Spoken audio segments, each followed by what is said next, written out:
Haji Abdul Halim bin Abdul Majid. Jadi ananda dengan bapak dia, dengan ayah anda dia memang tuan guru kawasan ni lah. Jadi tuan guru Haji Abdul Halim ni mula-mula dia belajar dengan ayah dia, Tok Guru Haji Majid. Lepas tu dia menuntut dengan tuan guru Haji Yazid Pendang. Itu menurut kisah yang selalu dia cerita masa dalam kelas pengajian dulu lah, yang saya ingat 40 tahun dulu.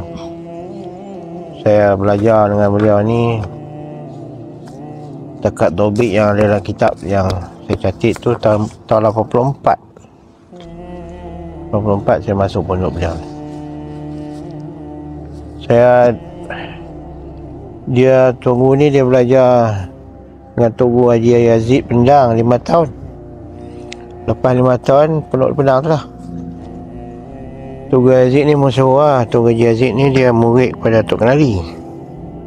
Lepas tu masa Tok Haji Yazid umur 40 tahun, dia kata siapa nak jadi tok, nak jadi tok guru, jadi tok kadi, jadi tok apa tok, kena keluar. Maknanya syarat kata dia tak nak mengajar dah. Dia mengajar umur 40 tahun je. Lepas tu dia berhenti mengajar Tok Haji Yazid. Semenjak pada tu Tok Guru saya ni dia pergi berpindah menyambung pengajian beliau di Pondok Pasir Tumbuh. Belajar dengan Tuan Guru Haji Mustafa, lepas tu dengan Tuan Guru Haji Abdul Aziz, belajar dengan Tuan Guru Haji Hashim, 3 adik-beradik tu selama 13 tahun, mengkhatamkan banyak kitab. Yang selalu beliau cerita, kitab-kitab fiqah ni daripada sekecil-kecil kitab sampai mahali khatam. Tul Wahab khatam habis. Kalau nahu sampai Mughni Labib. Dari sekecil-kecil Jurumiyah sampai Mughni Labib. Alhamdulillah saya sempat berada dengan beliau. Saya khatam Yasin Faqihi dan Ashmuni Saubah. Ashmuni Saubah tu bawah Mughni Labib. Yasin Saubah tu sebahagian, 1 juzuk. Tak habis. Lepas tu saya sambung lah. Sebenarnya Tok Guru ni memang ilmu dia banyak. Rakan karib beliau Patih Keruh tu. Dan Patih Keruh ada saling, semasa saya mulai menuntut dengan beliau, selalu Patih Keruh sebulan sekali datang pinjam kitab beliau, ambil dobit. Ambil dobit kitab beliau juga. Kita tahu dobit cantik. Sekadar apa yang saya tahu, selain daripada beliau cerita kata dia mengaji kitab tu Malaysia, satu hari banyak kali je sampai tengok. Pergi buka lemari beliau tengok, semua ada tobit. Sunnah Sittah tu, Bukhari, Muslim, Abu Daud, Tirmizi, Nasa'i, Ibnu Majah, Muwatta, semua ada tobit, cantik. 13 tahun mengaji. Bukan 3 tahun. Lepas tu beliau menguasai qiraah 3 qiraah qasah. Qiraah Quran 3 qiraah tu dia kuasai. Dia bertalaki betul dengan Tok Guru Haji Hashim. Tok Guru mana saya tahu. Qiraah Quran ni yang saya sempat 3 surah dengan beliau. Saya talaki beliau tasihkan beliau. Yang pertama Fatihah, yang kedua surah Al-Ikhlas, dan Qul a'udzu birabbil falaq. Itu saya talaki dengan beliau. Lepas tu tak ada, kita sibuk mengaji kitab. Arwah ni kalau baca jadi semayang, jadi imam, memang bacaan dia sedap, suara dia sedap, fasih Quran. Itulah sayangnya marhum ini umur pendek, 55 tahun meninggal.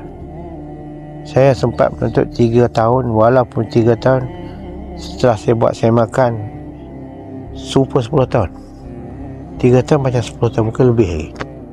Sebab 3 tahun tu saya khatam kitab, berpuluh buah kitab kecil besar khatam. Saya mak balik kitab Jawi, antaranya yang besar secara sedikit saya khatam dengan beliau sebenarnya. Saya mengaji dengan Tok Guru lain mengaji, tapi habis khatam sampai habis beliau rahimahullah ta'ala. Kitab Jawi urut masail dengan beliau juga. Lepas tu saya kenang balik sebenarnya banyak dengan dia, dengan arwah ni. Dengan Tok lain tu mengaji sambung tambah kata ya, nyambung. Kalau nahu-nahu ni memang banyak dengan dia lah. Yang menahun paling tinggi saya kata dengan dia Yasin Fakih senang besar lagi tu.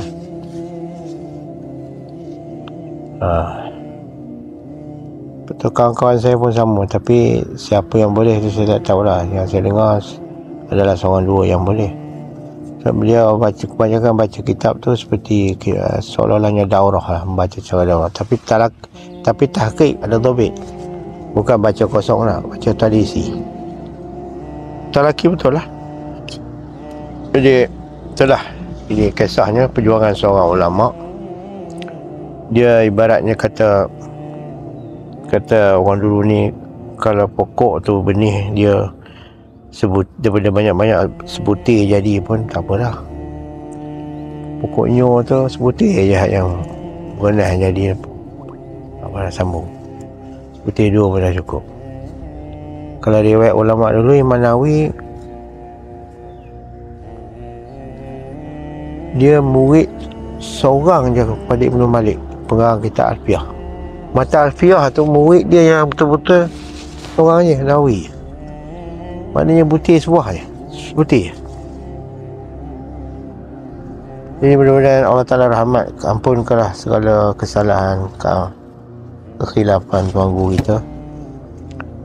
Jadi bahagiakanlah beliau di sana.